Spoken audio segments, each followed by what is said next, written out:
few years ago, on the first day of school, an Arkansas social studies teacher named Martha Cothran did something really special. With permission from school officials, Martha removed all the desks from her high school classroom. When the first period class came in, they asked Ms. Cothran, "Where are our desks?" She replied, "You can't have a desk until you can tell me how you earn the right to sit at a desk."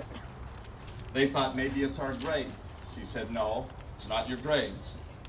Maybe it's our behavior." No, she told them, it's not your behavior. And so they came and went, first, second, third period. Still no desks in the classroom. By early afternoon, TV news crews had started gathering around the classroom to report about the crazy teacher who had taken all the desks out of her room. The final period of the day came, and puzzled students found seats on the floor. Martha said, "Throughout the day, no one has been able to tell me just what they have done to earn the right to sit at their desks. Now I'm going to tell you." At this point, Martha opened the door to her classroom. 27 U.S. veterans, all in uniforms, walked into the room. Each was carrying a school desk. They placed the desks in rows, and then each stood along the wall. By the time the last soldier placed the last desk, the kids started to understand, perhaps for the first time in their lives, just how the right to sit at the desk had been earned. Martha said, "You didn't earn the right to sit at these desks. These heroes did it for you. They placed the desks here for you. Now it's up to you to sit in them. It's your responsibility to learn, to be good students, to be good citizens. They paid the price so that you could have the freedom to get an education. Don't ever forget it." Memorial Day is a day when we remember that our country and our great communities are the result of service, but they are also the result of sacrifice. Today we honor and remember those who sacrificed all. 12 of Santa Clarita's sons have fallen on the field of battle since September the 11th. Most recently, Specialist Rudy Acosta, who died in Afghanistan earlier this spring. The courage and heroism exemplified by Rudy and his comrades is the very foundation on which this great republic thrives. The actor Will Rogers, a fellow Californian, said, "We can't all be heroes because there has to be someone sitting on the curb to clap when they walk by." Memorial Day is our time to clap, to remember and to honor those who walked the hero's path. When I think of our own who have fallen in defense of our freedom, I think of the comment of General Norman Schwarzkopf, who said, "It doesn't take a hero to order men into battle. It takes a hero to be one of those men who goes into battle."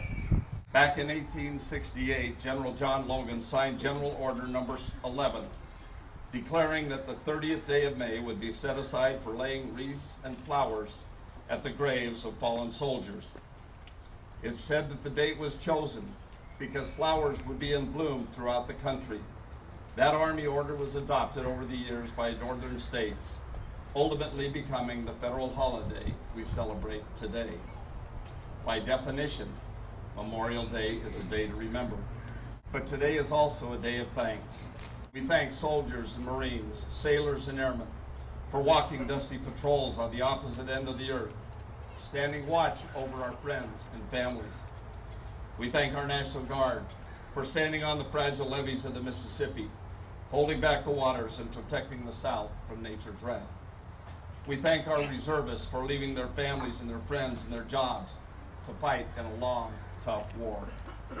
We thank our veterans for making our communities a better place to live, for teaching us the responsibility that comes with our American citizenship. And we thank the families of all these warriors for giving them the spiritual strength to keep our country safe. Memorial is not just about honoring the past. We also dedicate this day to the sacrifices of the present, knowing that they were made to preserve our future. I can think of no greater sacrifice than that of Lieutenant Michael Murphy, a Navy SEAL from Suffolk County, New York. During an intense firefight in Afghanistan, Lieutenant Murphy, cornered and outnumbered, willingly left protective cover to radio for help. He wanted to save his men, but his efforts cost him his life. America rightly honors men like Lieutenant Murphy, who was one of our cherished few to be awarded our highest military decoration, the Medal of Honor. I'm also proud to say that earlier this month, the Navy christened a new destroyer, the USS Michael Murphy. That ship will live up to its proud name as she sails around the world, keeping the sea lanes safe from harm, assisting in relief operations, and protecting the American homeland. This is the 9th straight Memorial Day that our nation has been at war. And this is the 9th straight Memorial Day that the American homeland has been safe from harm. It's because of the sacrifice of our brave troops that we stand here on this peaceful morning, free from fear and safe within our borders. Despite a decade's worth of conflict, we continue to go to war with an army of volunteers. All our brave troops have willingly answered the call, knowing that they would be put into harm's way. I urge all of you to remember today those who serve as defenders of our ideals, because the survival of our American idealism means that the memories of our fallen heroes live on. Heroes like Sergeant Sal Ginta, who on a cold mountaintop in Afghanistan exposed himself to enemy fire to protect his wounded comrades. After administering first aid to an injured teammate and fighting off a tough Taliban attack, Sergeant Ginta noticed that one of his men was missing. Ignoring the danger, he too exposed himself to withering enemy fire, twisting through unforgiving terrain and rescuing his soldier from 2 Taliban fighters. For his bravery, for his courage under fire, Sergeant Ginta was awarded the Medal of Honor, the first living recipient of the medal since the Vietnam War. On Memorial Day in 1923, President Calvin Coolidge said that patriotism was easy to understand. It means looking out for yourself by looking out for your country. Coolidge believed that righteousness was a fundamentally American value. The bravery and heroism of Sergeant Ginta and Lieutenant Murphy are proof of that wisdom. But he also knew that patriotism was more than just flag waving and wreath laying. Patriotism means rolling up your sleeves and making your community and your country a better place to live. Today we pay tribute to those who make sacrifices in the name of patriotism, because not all sacrifices are honored with a ribbon on the chest or the namesake of a Navy ship. Our great American society was built on the shoulders of patriots. Here in Santa Clarita, the American Legion awards scholarships to promising young men and women. The Patriot Guard stands vigil over military funerals, ensuring our fallen heroes are granted the peace they deserve. Our Blue and Gold Star mothers show this great community the power of our flag, while providing our sons and daughters with the spiritual armor they need to keep America free.